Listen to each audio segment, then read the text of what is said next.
Olá pessoal, aqui quem fala é o professor Andenberg para mais uma aula de história e dessa vez vamos discutir um pouco sobre a formação do mundo medieval, né? Um conteúdo novo que vai cair na nossa prova da segunda unidade.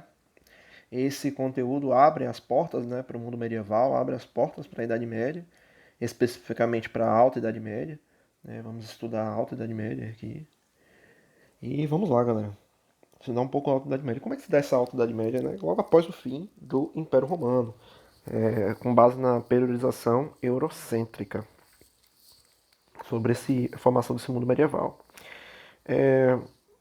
Galera, é o seguinte, como é que se deu a queda do Império Romano? Né? Já falamos isso no conteúdo anterior, mas dessa vez vamos entender o resultado disso. Qual foi o resultado disso? Né? O que é que aconteceu após a queda do Império Romano Ocidental? Essa é a questão. O que aconteceu após a queda do mundo ocidental? O que aconteceu, né? Vamos compreender um pouco isso aí.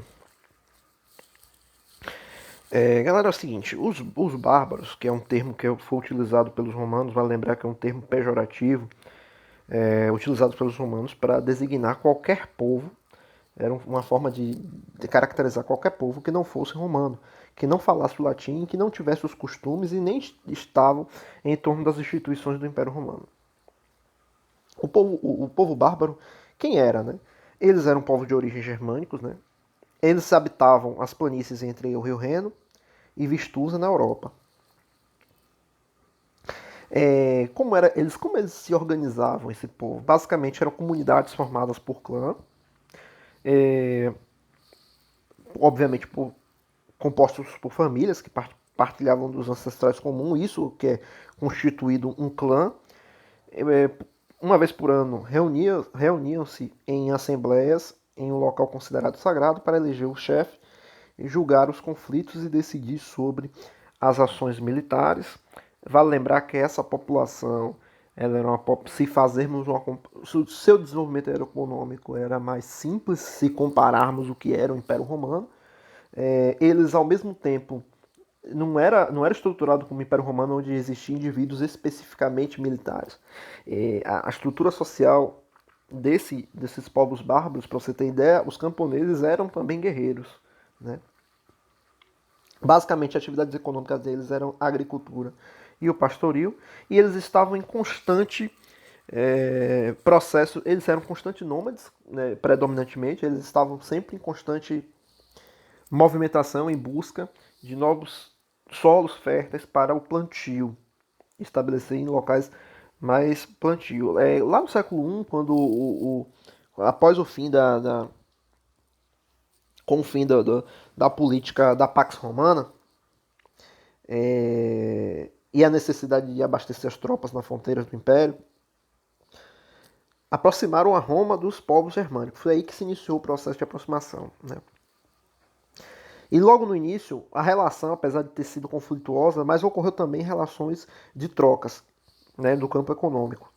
Como, por exemplo, os soldados romanos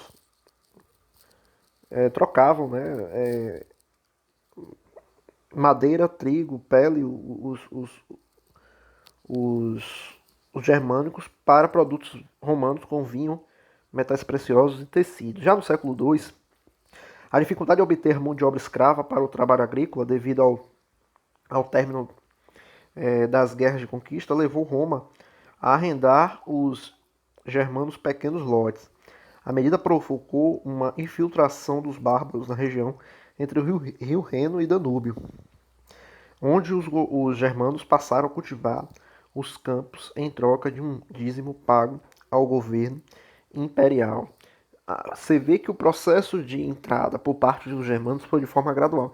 Às vezes a gente tem uma noção de que acabou o Império Romano com simplesmente invasões bárbaras. Os bárbaros começaram a invadir, destruir, guerrear, etc. Não, não podemos ter essa visão. Não foi simplesmente guerras e conflitos. Ocorreu também relações de troca no campo econômico. Ocorreu também relações de concessão de os germânicos poderem utilizar-se da terra do Império Romano em determinadas localidades para o plantio.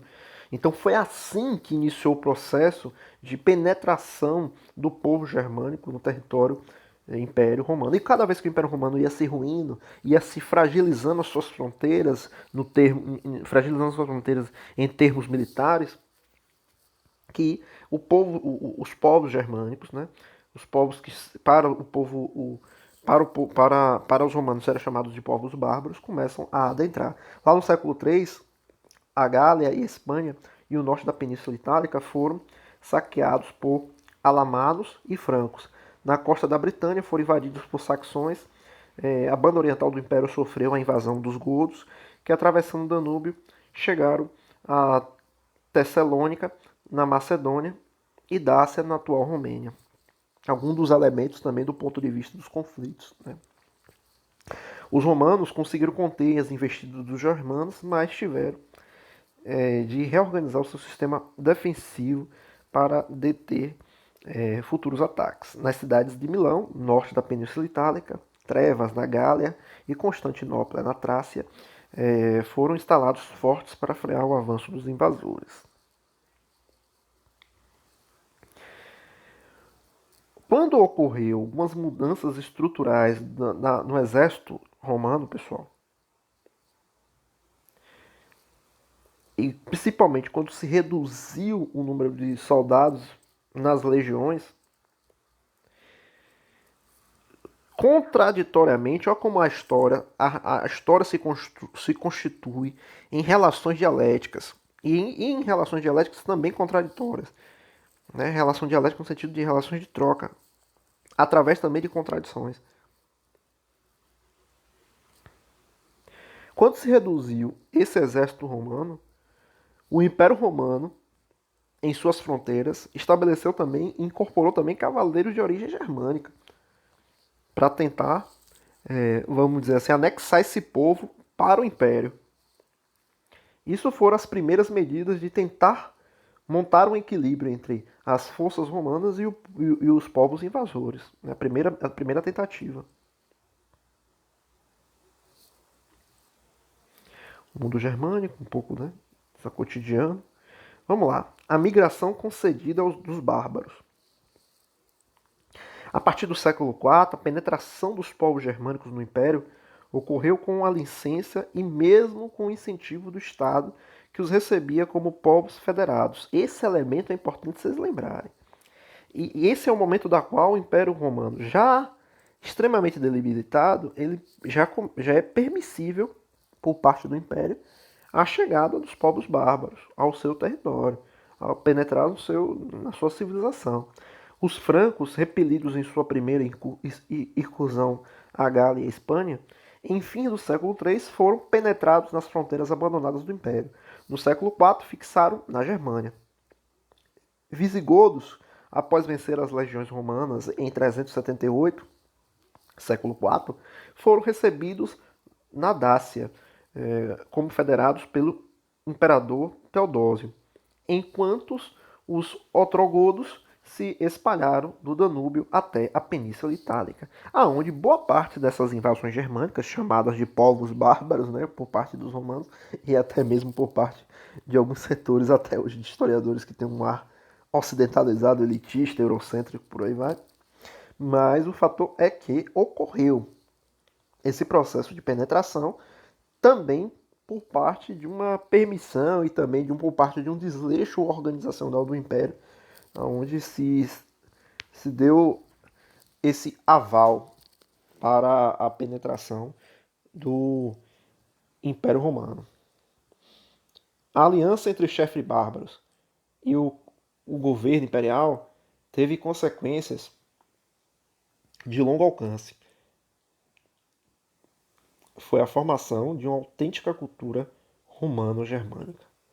Esse elemento aqui de formação de uma cultura romano-germânica é de suma importância para hoje nós termos uma noção de que o que é difundido aí, o que é difundido durante muitas vezes por alguns ideólogos aí por aí dizendo que a cultura ocidental é cultura judaico-cristã e grega, somente isso. Não, não só foi somente isso.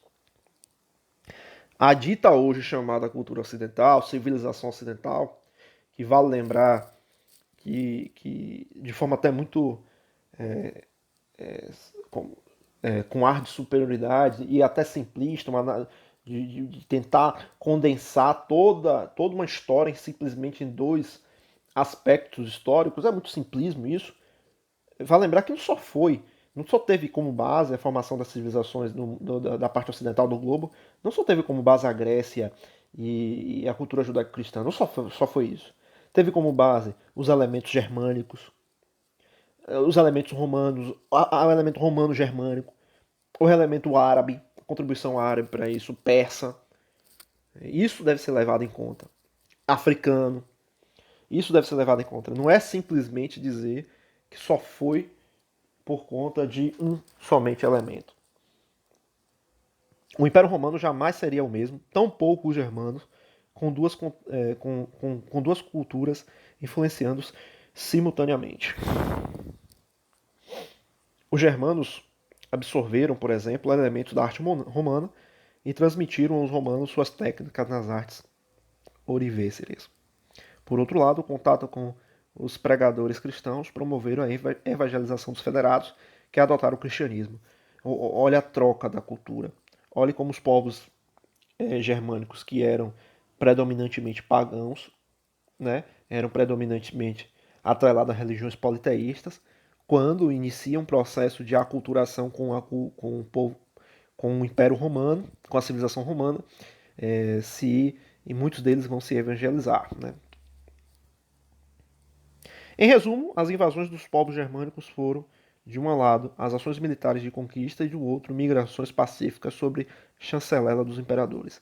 As famosas fronteiras romanas se tornaram a verdadeira avenida por onde iam e vinham povos germânicos das mais variadas procedências.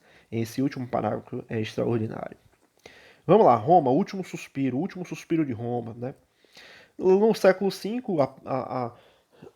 século V, a parte ocidental do Império Romano se encontrava enfraquecida. O colapso veio com a invasão dos hunos, um povo de origem asiática. Aí foi mais ainda enfraquecendo, mais ainda a estrutura do Império Romano do Ocidente. O chefe dos hunos, Átila, talvez tinha sido o maior guerreiro do seu tempo. Os cristãos costumavam chamá-lo de o flagelo de Deus. Sob o seu comando, os hunos conquistaram um vasto império, do rio Volga ao rio Reno.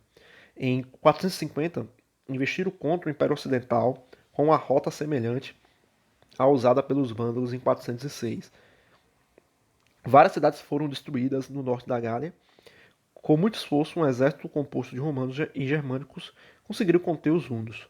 Após essa derrota, Átila retirou-se para a Europa Central. Em 452, iniciou-se um novo ataque, tendo como alvo a Península Itálica.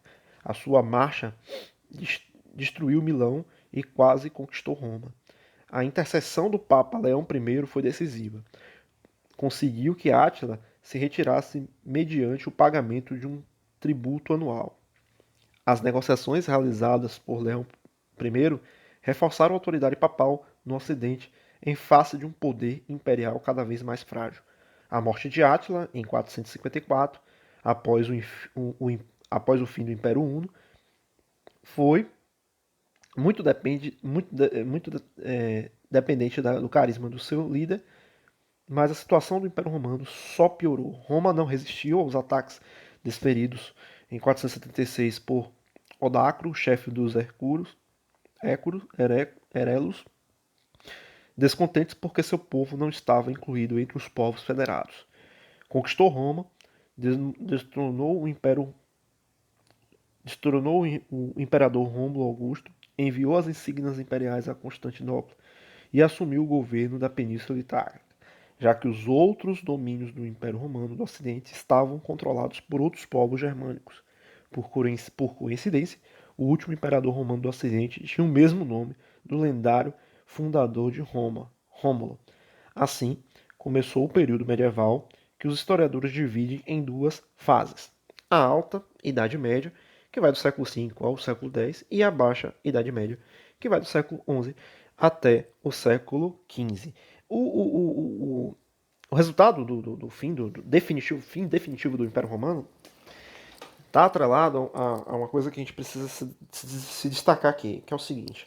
Primeiro, você vê que está uma fragilidade política, né, uma fragilidade do Estado, do Império Romano, administrativa, onde não conseguia mais sustentar o seu poder, não conseguia mais realmente dar-se limites às fronteiras, os exércitos estavam ruídos, as dificuldades com as negociações com os povos germânicos estavam esgotadas, chegou ao ponto do papado tomar as rédeas em determinados momentos de negociações, né? E o último imperador, Rômulo Augusto, por curioso, Rômulo é dado ao lendário fundador de Roma, né? Por curioso, cai sobre o império, cai ele do império e estabelece agora um governo de, de origem germânica e assim termina-se o Império Romano do Ocidente. A ascensão Bizâncio do Império da Roma do Oriente, que é o lado oposto, né, que fica na parte oriental. Menos afetada as turbulências das invasões, pessoal, do século V, a parte oriental do Império Romano tornou-se uma potência no mundo mediterrâneo ao longo dos séculos seguintes. Apesar da influência romana, é evidente nas estruturas políticas do Império, heranças gregas e asiáticas tornaram a cultura bizantina diferente da romana nos mais variados aspectos religioso, arquitetônico, artístico, linguístico. E o idioma falado bizâncio era o grego. A sede do Império Romano do Oriente, ou Império Bizantino, era a cidade de Constantinopla, situada na margem ocidental do Estreito de Bósforo, atual Istambul, na Turquia, era um ponto estratégico, localizado no eixo comercial que ligava o Mar Negro ao Mar Egeu. Originalmente, o nome da cidade era Bizâncio. Somente a partir do século IV passou a se chamar Constantinopla, em homenagem ao imperador Constantino. O Império Bizâncio, o Império Romano do Oriente, também chamado Império Bizantino, tendo como sede Constantinopla, ele tem um grande diferencial dele foi a capacidade de se renovar e ao mesmo tempo de implementar, implementar não, perdão, mas de conseguir aglomerar, acrescentar e permitir acrescentar outros elementos de outras civilizações, né? Isso que reforçou o Império Bizantino. Outros elementos do Império Bizantino, além da arte bizantina, da arquitetura, do cristianismo se estabelecendo, o cristianismo diferente da lógica do Ocidente, onde vai se condenar a adoração de imagens e por aí vai. O Império Bizantino conheceu seu esplendor durante o reinado de Justiniano. Esse Justiniano, ele que procurou restaurar a autoridade imperial em territórios controlados pelo antigo Império Romano. Ele fez resgatar as grandes áureas do Império, né? Outra coisa foi restabelecendo quadros administrativos romanos e determinou a capitulação e revisão do direito romano. E nascia também o Código de Direito Civil, o livro mais importante, que é o Código de Justiniano, que afirmava o poder ilimitado do imperador e submissão dos colonos e escravos aos seus senhores. Uma estrutura ainda de dominância. Né? O governo Justiniano também ele realizou obras de cunho militar, que foi um grande peso nisso, fortalezas e castelos para a proteção do império, e outras de cunho urbanístico ou religioso, como foi a Basílica de Santa Sofia. O imperador era considerado um representante de Deus na Terra, uma característica visível nas pinturas, nos mosaicos, nos vitrais e demais obras de artes do Império Bizâncio. A questão iconoclasta foi quando o Império, entre o século 8 e 9, perdão, no século 8 tornou-se uma doutrina oficial, onde, por decreto do imperador Leão III, proibiu o culto a imagens, né? E artistas, sacerdotes e fiéis que produziam e adoravam imagens foram perseguidos. Esse foi um elemento interessante, né, de enfrentamento às adorações de imagem. Em 785, as tentativas para pôr fim ao iconoclasmo, promovidas pela imperatriz Renéris, foram mal sucedidas e somente em 843 o culto às imagens foi restaurado. O Império Romano, o Império em expansão. Outro dado foi a tentativa de se expandir, né, com a ambição de tentar resgatar as glórias do antigo Império Romano. Utilizou-se uma política expansionista também, utilizando de uma poderosa frota de guerra e de um numeroso exército. Os bizantinos realizaram campanhas no Mediterrâneo Ocidental, conquistando durante o século IV, o século VI, o reino de Vândalo no norte da África, Ostrogodo na Península Itálica, Visigodo na Península Ibérica, e o Império Justiniano firmava-se assim como grande potência mediterrânea. O Império, aqui não tem um mapa mostrando, mas o Império ele teve um grande peso em toda a parte mediterrânea, né? Principalmente no sul da Europa. Teve conquista no sul da Europa e no norte da África.